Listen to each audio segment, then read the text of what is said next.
The views and opinions expressed on this program are not necessarily those of this station, JVC Broadcasting Management, or its sponsors. And welcome back to another episode of The Credit Authority.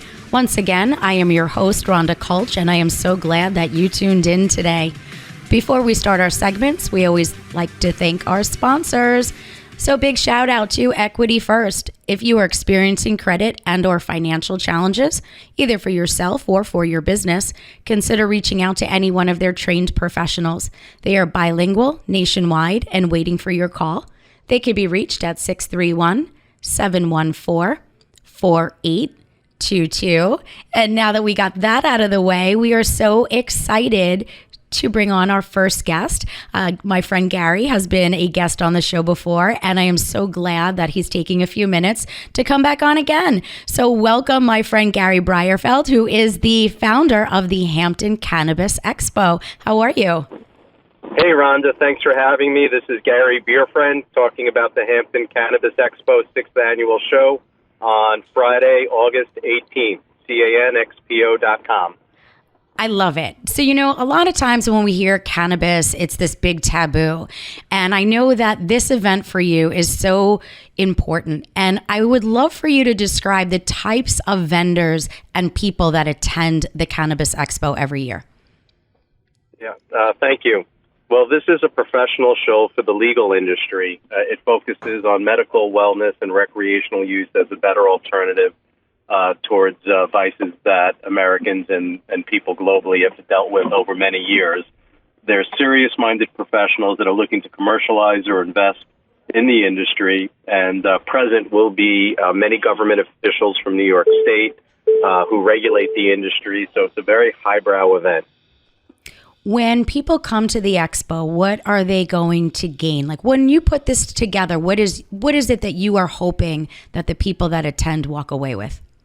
Well, number one, we're trying to normalize the industry to remove the stigma associated with it, and that we need to transform as humans to think about, and as a society, what are the better alternatives for health as well as recreational uses among us. We're hoping that people that are looking to commercialize in the legal business can make great contacts, network with other like-minded individuals that are in the supply chain from seed to sale, both horizontally and vertically, as well as maybe be spotted by an investor who says, wow, that's terrific. How do I get involved with you and your business and support you? Normally, when events like this take place, we have, sponsors and vendors that are there to educate the public. Are you planning on having any breakout sessions with any of your sponsors or vendors? Yes, as we've done for the past 6 years at this show, we have a stage of thought leaders that are educating consumers and business people about regulations, about licensing, about legal, accounting, insurance, general commercialization, retail marketing, branding. So there's a lot of education that goes on in the middle of the show for several hours. And for about 3 hours before and after our panels, we have networking, and it's an all-inclusive event with good food that's catered, beverages, entertainment, singing, music, yoga. There's a little bit for everyone to keep everyone engaged.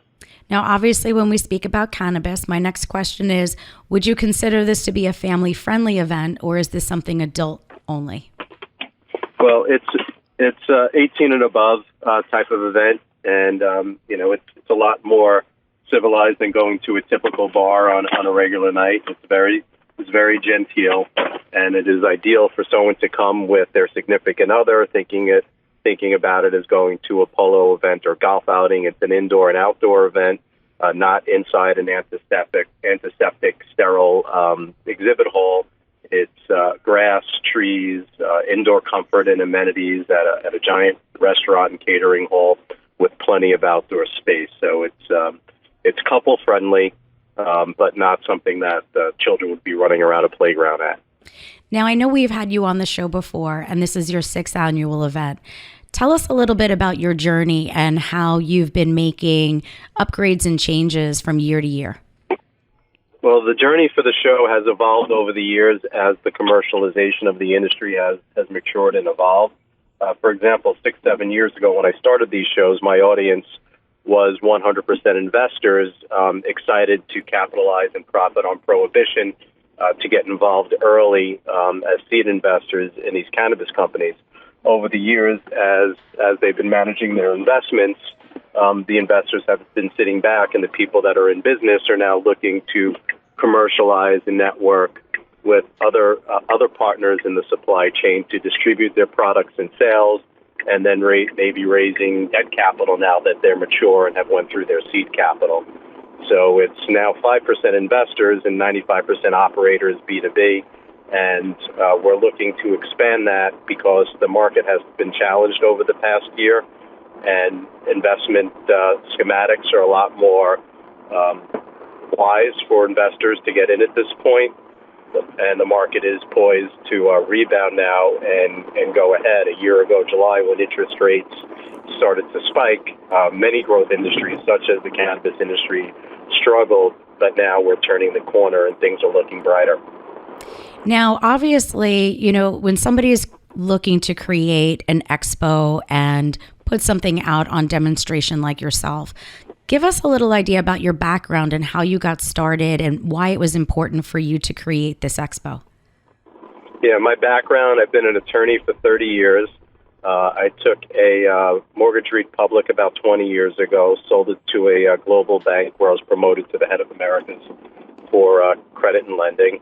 And then about 7 years ago, I decided to pivot and reinvent myself in the cannabis area because I saw that there was a need for serious-minded, experienced professionals with institutional knowledge to get involved. And it made a lot of sense how transformational this was, not only to the economy, but towards society as a whole. I felt as a parent that this is something that I'd rather see my children involved in as compared to alcohol for recreational use or pharmacy for medical use. And I just wanted to leave a better footprint for my grandchildren going forward, something that made me feel whole as a parent and as a person. Obviously, there's a lot that goes into creating these events, and you are still maintaining your career.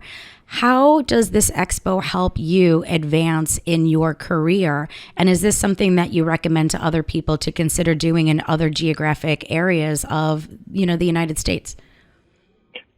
This helps me because the way I curated the show as compared to other shows that I've witnessed is I curate it for the serious-minded individuals that are the movers and shakers of the industry. Many of my audience members are the C-level suite members of the public companies within the industry, as well as high net worth investors and serious companies that are working on going public. So when you're dealing with people, you don't have to shuffle through dozens of pedestrians to find somebody worthwhile speaking with in order to, be commercially sensible with how you're spending your time in an enjoyable setting. Now, I know I'm looking forward to coming to the expo this year, and I know that you've mentioned that there's a lot of talent and fun that goes hand in hand. It's not just about the networking, but it's about having the overall experience. Give us a little bit about what we should expect to see at the expo this year. You'll start at 1 o'clock with a 3-hour welcome reception and catered luncheon and open bar. There'll be live music and plenty of different activities. There'll be live radio shows being broadcast, Women in the Weeds, and other activities. And then at 4 o'clock sharply, we start with a land acknowledgement given by the Shinnecock Indian Nation here in Southampton, New York. And then we dive right into our panel, starting with government regulations, social equity, advocacy, investment banking, legalization, accounting, insurance, branding, marketing, and other, necessary commercial areas of interest. And then after that, we promptly end at around 7 o'clock with our panels.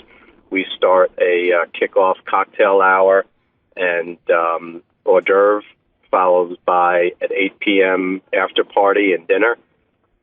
And that goes on until around 11 o'clock on Friday, August 18th. And all of this is included in one ticket? Yes, it's one ticket that's all inclusive. for the patrons. We love to curate a serious crowd, and this isn't a garden variety farmers market. Now, just for the sake of time, Gary, tell everybody, how can they follow you, follow the event, consider being a sponsor, or, of course, just purchase a ticket? They can go to canexpo.com, CANXPO. There's no E in that, CANXPO.com. And that will take them directly to the website where they can get more information. They can contact me for more detailed questions about sponsoring, exhibiting, or attending. And they could also buy tickets online if they want to do that, and look at videos of the past events to see what exactly is going on, how curated the event is, as well as look through program guides from the previous few events. Well, that sounds, I love it. Thank you so much. Just for the sake of time, thank you so much, Gary, for joining us today. I know that our schedules have been a little crazy, but I'm glad that we got you in. Stay tuned until next time. We're getting ready to bring you our next guest.